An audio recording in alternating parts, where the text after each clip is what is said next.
जय हिंद। चलिए आज के क्लास में हम लोग देखते हैं 12वीं क्लास का चैप्टर 6 मुगल दरबार। इसका ऑब्जेक्टिव पहले हम लोग देखेंगे और उसके बाद सब्जेक्टिव देखेंगे। ऑब्जेक्टिव और सब्जेक्टिव ऐसा है कि जो इसके पहले पूछा जा चुका है और सब्जेक्टिव तो एकदम मतलब मेन है ना, जो कम से कम 3 से 4 बार पूछा जा चुका है, वो सब्जेक्टिव हम लोग देखेंगे। बाकी ऑब्जेक्टिव चलिए शुरू करते हैं। तो पहला क्वेश्चन हमारा, जहांगीर का शासनकाल क्या था या फिर कितना तक था? तो हो जाएगा 1605 से लेके 1627 तक। चलिए देखते हैं दूसरा क्वेश्चन, सुलह ए कुल का शाब्दिक मतलब क्या होता है? तो सुलह ए कुल का शाब्दिक मतलब सार्वभौमिक शांति होता है। सुलह ए कुल यह मुस्लिम वर्ड है ना। सुलह ए कुल का शाब्दिक अर्थ या फिर उसका नॉर्मल मीनिंग सार्वभौमिक शांति होता है। चलिए देखते हैं अगला क्वेश्चन, 1556 में पानीपत की दूसरी लड़ाई में अकबर ने किसे हराया? तो वो हराया था हेमू को। किसको हराया था? हेमू को। ताजमहल का निर्माण किसने करवाया? तो हो जाएगा ताजमहल। किसको नहीं पता है? बन जा तू मेरी शाहजहाँ, है ना।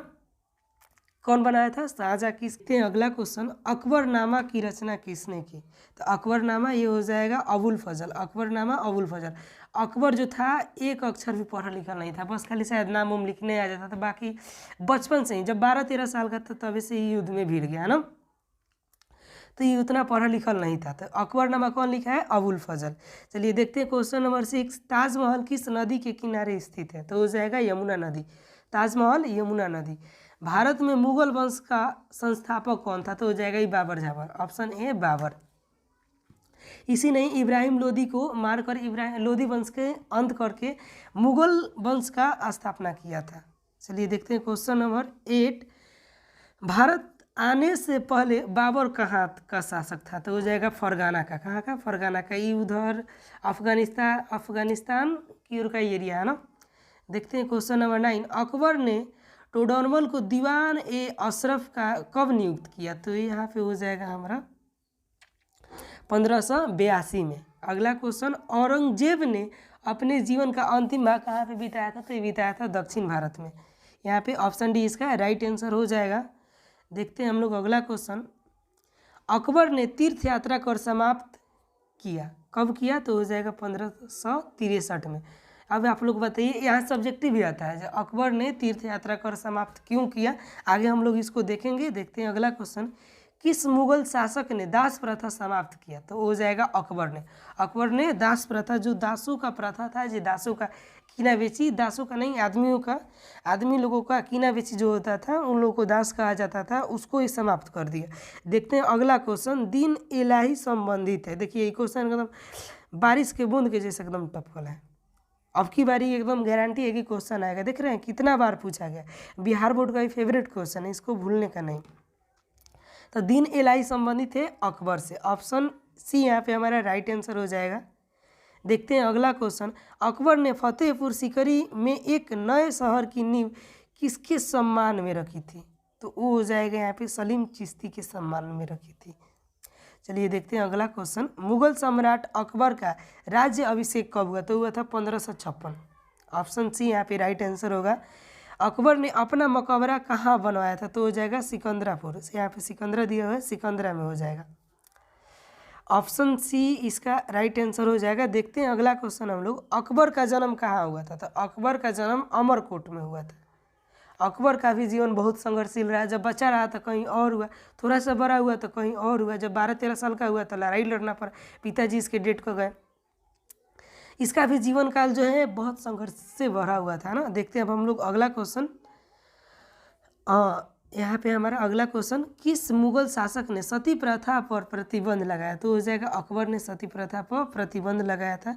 देखते हैं अगला क्वेश्चन, अकबर ने इबादत खाना किस वर्ष स्थापित किया? तो ये यहाँ पे हमारा राइट आंसर हो जाएगा 1573 में। चलिए देखते हैं अगला क्वेश्चन, किस मुगल शासक ने झरोखा दर्शन की प्रथा की शुरुआत की? तो यहाँ पे हो जाएगा अकबर। झरोखा दर्शन, झरोखा दर्शन यानी कि जैसे आप लोग मान सकते हो खिड़की और की, जैसे झरोखा पर से ऊपर से देखा ना जाता है, देखने की प्रथा है ना। चलिए देखते हैं हम लोग क्वेश्चन नंबर 21, अकबर निम्नलिखित में से किस राज्य पर अधिकार नहीं कर पाए? तो यहाँ पे हो जाएगा मेवाड़। मेवाड़ के राजा उस समय थे वो महाराणा प्रताप। जब भी मेवाड़ पे थी आक्रमण करने के लिए अकबर आता था आप या फिर अपने सेनापति को भेजता था, ये यहाँ के जो राजा थे महाराणा प्रताप, वो जंगल में चले जाते थे या फिर यहाँ से भाग जाते थे। सो इसी कारण कभी भी वो मेवाड़ पर अधिकार नहीं कर पाया। देखते हैं अगला क्वेश्चन, निम्न में से कौन मुगल शहजादी थी जो कवित्री थी? तो यहाँ पे हो जाएगी जहांरा। ऑप्शन ए इसका राइट आंसर हो जाएगा। हल्दी घाटी का युद्ध किस वर्ष हुआ था? तो हो जाएगा 1576 में हुआ था। तानसेन का मकबरा कहाँ है? तो हो जाएगा ग्वालियर में। चलिए देखते हैं अगला क्वेश्चन, 25 क्वेश्चन नंबर, मुगल कालीन चित्रकला का चरम उत्कर्ष किसके काल में हुआ? तो चित्रकला पूछेगा तो हो जाएगा हमारे यहाँ पे जहांगीर। ये यहाँ पे वहीं पे पूछ देगा स्थापत्य कला यानी कि बिल्डिंग निर्माण की कला, तो हो जाएगा शाहजहाँ। जैसे ताजमहल कौन बनाया था? तो ये ताजमहल का है, वो बिल्डिंग है। तो बिल्डिंग निर्माण की जो कला है वो चरम उत्कर्ष एकदम मतलब हायर था ना, अपने चरम उत्कर्ष पे था। किसके काल में? तो हो जाएगा शाहजहाँ। अगर पूछ दे चित्रकला, चित्रकला का मतलब उस समय इतना बढ़िया बढ़िया पेंटर आर्टिस्ट था लोग जो पेंटिंग करते हैं लोग, मतलब इतना अल्ट्रा एचडी में फ़ोटो बनाता था लोग। अगर आपका एगो फोटो खींचेगा तो आपके मुंह में कितना बाल है एकदम साफ साफ दिखाई दे देता था। तो चित्रकला वही था ना, इसके समय में बहुत अच्छा चित्रकला का विस्तार हुआ था। देखते हैं हम लोग अगला क्वेश्चन, तुजुक ए बाबरी को फारसी में किसने अनुवादित किया? तो हो जाएगा यहाँ पे अब्दुल रहीम। देखते हैं क्वेश्चन नंबर 27, लोधी वंश का अंतिम शासक कौन था? तो यहाँ पे हो जाएगा इब्राहिम लोधी। इब्राहिम लोधी को धो के गर्दन काट दिया कौन? बाबर, और वहाँ से मुगल वंश का स्थापना कर दिया। देखते हैं अगला क्वेश्चन, द्वितीय अफगान राज्य का संस्थापक कौन था? तो यहाँ पे हो जाएगा शेर शाह सूरी। चलिए देखते हैं क्वेश्चन नंबर 29, आमेर के किस राजा ने अपनी पुत्री का विवाह अकबर के साथ किया? तो हो जाएगा भारमल, राजा भारमल। क्वेश्चन नंबर 30 देखते हैं हम लोग, राजकुमार दारा का संबंध किस सिलसिले में था? तो हो जाएगा कादिरी। ऑप्शन सी यहाँ पे हमारा राइट आंसर हो जाएगा। देखते हैं क्वेश्चन नंबर 31, किस शासक को लाख बख्श की उपाधि से विभूषित किया गया? तो यहाँ पे हो जाएगा option B right answer, Qutubuddin Aibak. Lakh Bakhsh का इसका मतलब यह हुआ कि ये लाखों में दान करता था, दानी बहुत है ना, ये बहुत दान करता था, लाखों में रुपया पैसा ये सब दान करता था, इसलिए इसको लाख बख्श की उपाधि दी गई। चलिए देखते हैं क्वेश्चन नंबर 32, बीरबल का असली नाम क्या था? तो बीरबल का असली नाम यहाँ पे महेश दास था। देखते हैं क्वेश्चन नंबर 33, कौन सा मुगल शासक स्वयं एक महान कवि था? तो हो जाएगा बाबर। बहुत ही लिखता था, जैसे बाबरनामा कौन लिखा है? बाबर। कभी कभी इसको किताब उताब लिखने में बहुत इंटरेस्टिंग था। चलिए देखते हैं क्वेश्चन नंबर 34, तारीख ए फिरोज शाही के लेखक कौन थे? तो यहाँ पे हो जाएगा हमारे जियाउद्दीन बर्नी। ऑप्शन डी राइट आंसर होगा। देखते हैं क्वेश्चन नंबर 35, खनवा का युद्ध कब हुआ था? तो खनवा का युद्ध 1527 में हुआ था। मॉरलैंड के अनुसार 1600 ईस्वी में भारत की जनसंख्या कितना थी? तो 100 लाख। देखिए अभी 100 लाख था ना, 100 लाख कब पूछ रहा है? तो यहाँ पे देखिए 1600 ईस्वी में। 4 साल बाद देखिए, लगभग आप लोग 4.5 साल बाद देख लीजिए, अब कितना 140 करोड़ लगभग हम लोग हैं। करोड़ का यहाँ पे बात हो रहा है, कितना 140, और यहाँ पे लाख था। 400 साल में भारत का जनसंख्या कितना बढ़ा हुआ है। चलिए देखते हैं अब हम लोग मॉरलैंड का बता रहा जी, भारत का जनसंख्या। अच्छा हाँ, चलिए देखते हैं क्वेश्चन नंबर 37, अबुल फजल का कत्ल किसने किया? तो यहाँ पे हो जाएगा हमारा जहांगीर ने किया। कौन किया था? तो जहांगीर ने। और क्वेश्चन नंबर 28 देखते हैं हम लोग, मुसलमानों से वसूला जाने वाला कर था? तो यहाँ पे हो जाएगा जकात। गैर मुसलमानों से वसूला जाने वाला जो कर था या फिर टैक्स था वो कौन हो जाएगा? जजिया, जो मुसलमानों को छोड़कर और लोगों पे लगता था। इसमें 5 आदमी को और भी शामिल नहीं किया गया था। चलिए देखते हैं क्वेश्चन नंबर 39, पितरा द्वारा शब्द का अर्थ है? तो यहाँ पे हमारा हो जाएगा ऑप्शन बी राइट आंसर, अंदरूनी काम। चलिए देखते हैं क्वेश्चन नंबर 40, हुमायूं का भाई कौन था? तो यहाँ पे हुमायूं का भाई देखिए यहाँ पे ऑप्शन ए बी सी तीनों हो जाएगा, तो यहाँ पे ऑप्शन डी हम मारेंगे इनमें सभी। चलिए देखते हैं क्वेश्चन नंबर 41, तुजुक ए बाबरी किसने लिखा है? देखिए बोले थे ना बाबर लिखा है, बाबरनामा बाबर लिखा है। यानी कि ये अपने आप में एक बहुत बड़ा कवि था। देखते हैं क्वेश्चन नंबर 42, ताजमहल का निर्माण किसने करवाया था? ताजमहल का निर्माण शाहजहां ने करवाया था। ऑप्शन डी इसका राइट आंसर हो जाएगा। देखते हैं क्वेश्चन नंबर 43, अकबर के काल में राजस्व व्यवस्था किसके नियंत्रण में था? तो हो जाएगा टोडरमल। ऑप्शन बी डी यहाँ पे हमारा राइट आंसर होगा। अब देखते हैं क्वेश्चन नंबर 44, पानीपत का द्वितीय युद्ध कब हुआ था? पानीपत का द्वितीय युद्ध 1556 में हुआ। इसी के बाद अकबर का राज्य अभिषेक हो गया, यानी कि अकबर राजा बन गया। देखते हैं क्वेश्चन नंबर 45, किस दिल्ली सल्तनत की स्थापना कब हुई थी? तो 1206 में हुई थी। देखते हैं क्वेश्चन नंबर 46, शेरशाह सूरी ने 1540 ईस्वी में किसे परास्त किया था? तो देखिए शेरशाह सूरी का जहाँ पे बात आएगा, शेरशाह सूरी फेमस इसलिए था कि हुमायूं को, मतलब जहाँ देखिएगा हुमायूं को धो रहा है, इधर पानी में डुबका के बाढ़ आया था, बाढ़ में इसको बढ़िया से धोया था। बाबर का लड़का हुमायूं था। शेरशाह सूरी मतलब जहाँ पे आ जाए वहाँ पे देखिएगा आप लोग हुमायूं धड़ाक से आँख मूंद के हुमायूं के बारे में। चलिए देखते हैं क्वेश्चन नंबर 47,